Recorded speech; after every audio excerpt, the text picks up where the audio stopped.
पवित्र पावन चरणों में बैठकर दर्शन और दीदार करें। श्री गुरु महाराज जी के अवतरण दिवस की खुशियों को मनाएं कि सतगुरु देव अपना प्यार भरा आशीर्वाद हम सबके ऊपर लुटा रहे हैं और हम अपने दामन को भर भर कर ले जाएं कि सतगुरु देव के चरणों में एक ही फरियाद हो, एक ही आस हो कि गुरुदेव कि हमेशा हमारा मन आपकी सेवा और भक्ति के अंदर रंगा रहे और इस दिल की कोई आस, कोई विश्वास ना हो, केवल यही आस हो, दिल की चाहत हो। तो श्री रामचरितमानस का भी पाठ अयोध्या कांड का चल रहा है कि गुरु वशिष्ठ जी का भरत जी को समझाना कि भरत जी के दिल के अंदर यही बात थी कि प्रभु श्री राम कब अपने सिंहासन के ऊपर आकर विराजमान होंगे, कि जब तक मैं उनको सिंहासन के ऊपर विराजमान ना देखूं तब तक ना मुझे नींद आएगी, ना मुझे भूख लगेगी। तो जिसके दिल के अंदर अपने गुरु के प्रति लगन, भाव, विश्वास होता है ना उसे भूख लगती है, ना प्यास लगती है। केवल ध्यान कहाँ लगा होता है? प्रभु के चरणों के अंदर। तो गुरु वशिष्ठ मुनि जी बड़े सुंदर तरीके से भरत जी को समझाने लगे कि भरत जी गुरु के चरण कमलों में प्रणाम करके आज्ञा पाकर बैठ गए। तो उसी समय ब्राह्मण, महाजन, मंत्री आदि सभी सभासद में आकर सभा में आ गए, बैठ गए। शेष मुनि वशिष्ठ जी समोचित वचन बोले कि हे सभासदों, हे सुजान भरत, सुनो कि सूर्य कुल के सूर्य महाराज प्रभु श्री रामचंद्र जी धर्म धुरंधर और स्वतंत्र भगवान है कि वो तो अपनी नीति और मर्यादा के ऊपर चलते हैं। उन्होंने सबको चलाना है और आप भी चलना है। तो वो हम सब के लिए कल्याण करने वाले पूर्ण भगवान है कि उनको तो सबका ध्यान है, सबका ख्याल है। वे सत प्रतिज्ञा और वेद की मर्यादा के रक्षक हैं। प्रभु श्री राम जी का अवतार ही जगत के कल्याण के लिए हुआ है। तो गुरु वशिष्ठ मुनि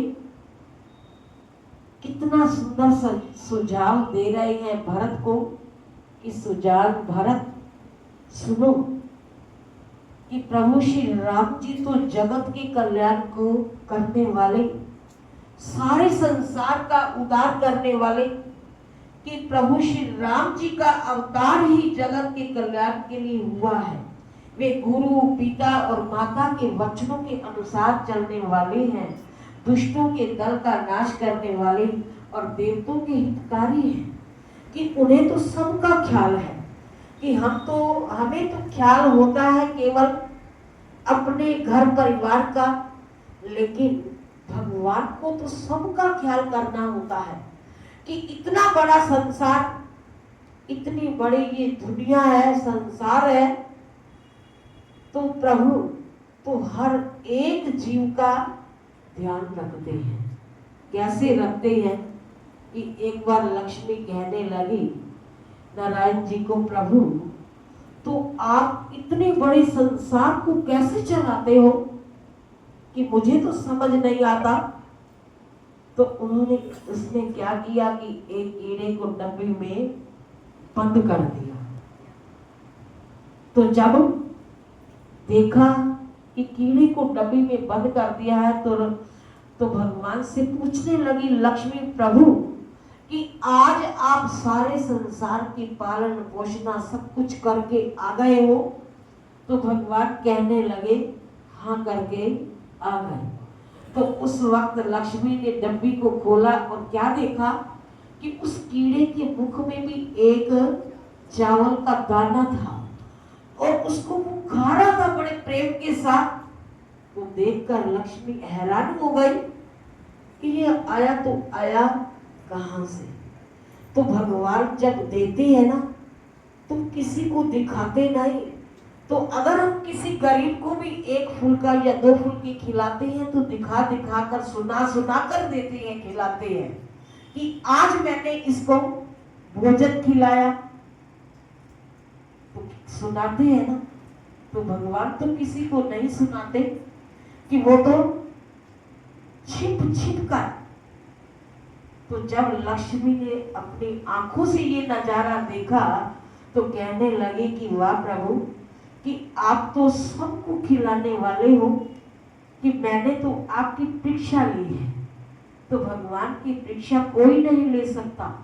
तो भगवान जानी जान अंतर्यामी पूर्ण भगवान भक्तों के सहारे हर घट घट की जानने वाले, भले और बुरे की पीर को पहचानने वाले हैं। तो उस वक्त लक्ष्मी नतमस्तक हो गई कि प्रभु, कि मैं आपको कितना नमन करूं, आपको कोट कोट वंदन करती हूँ कि आप तो सबको देने वाले हो। जो पत्थरों के अंदर भी कीड़े होते हैं तो भगवान उनको भी खिलाकर सुलाते हैं कि पत्थरों के कीड़ों को जो रोजी देवे, सब जीवों की सार हो ले, कि वो सबको खिलाकर सुलाते हैं, किसी को भूखा नहीं सुलाते। तो इसलिए श्री रामचरितमानस के अंदर भी यही शब्द चल रहा है कि प्रभु आप तो सबके हितकारी हो, सबका दुख बांटने वाले हो, सबका कल्याण करने वाले हो। तो हम आपकी कितनी महिमा गाएं, आपका कितना गुणगान गाएं कि वे सत प्रतिज्ञा और वेद की मर्यादा के रक्षक और गुरु पिता माता के वचनों के अनुसार चलने वाले, दुष्टों के दल का नाश करने वाले और देवताओं के हितकारी और सबका कल्याण करने वाले हैं। नीति प्रेम परमार्थ और स्वार्थ को प्रभु श्री राम जी के समान यथार्थ कोई नहीं जानता। ब्रह्मा विष्णु महादेव चंद्र सूर्य दिक्पाल माया जीव सभी कर्म और काल, शेष जी पृथ्वी एवं पाताल, राजा आदि जहां तक प्रभुता है और योग की सिद्धियां जो वेद और शास्त्रों में गाई गई है, हृदय में अच्छी तरह विचार करके देखो तो यह स्पष्ट दिखाई देगा कि प्रभु श्री राम जी की आज्ञा तो इस प्रकार सभी के सिर पर है कि प्रभु श्री राम जी की आज्ञा इन सभी के सिर पर है, अर्थात प्रभु श्री राम जी ही सबके एकमात्र महान महेश्वर है। कि प्रभु श्री राम सबके हितकारी, सबका भला चाहने वाले और महान महेश्वर हैं। अतः प्रभु श्री राम जी की आज्ञा और रुख रखने में ही हम सबका हित होगा। इस तत्व और रहस्य को समझकर अब तुम सयाने लोग जो सबको सम्मत हो वही मिलकर करो कि श्री राम जी का राज्याभिषेक सबके लिए सुखदायक है। मंगल और आनंद का मूल यही एक मार्ग है। श्री रघुनाथ जी अयोध्या किस प्रकार चले, विचार कर कहो वही उपाय किया जाए। कि देखो गुरु वशिष्ठ मुनि जी भरत को, सभी को यही समझा रहे हैं कि उन्होंने तो सबका भला चाहना है कि प्रभु श्री राम अयोध्या किस प्रकार चले। तो इस बात का हम सभी विचार करें तो जो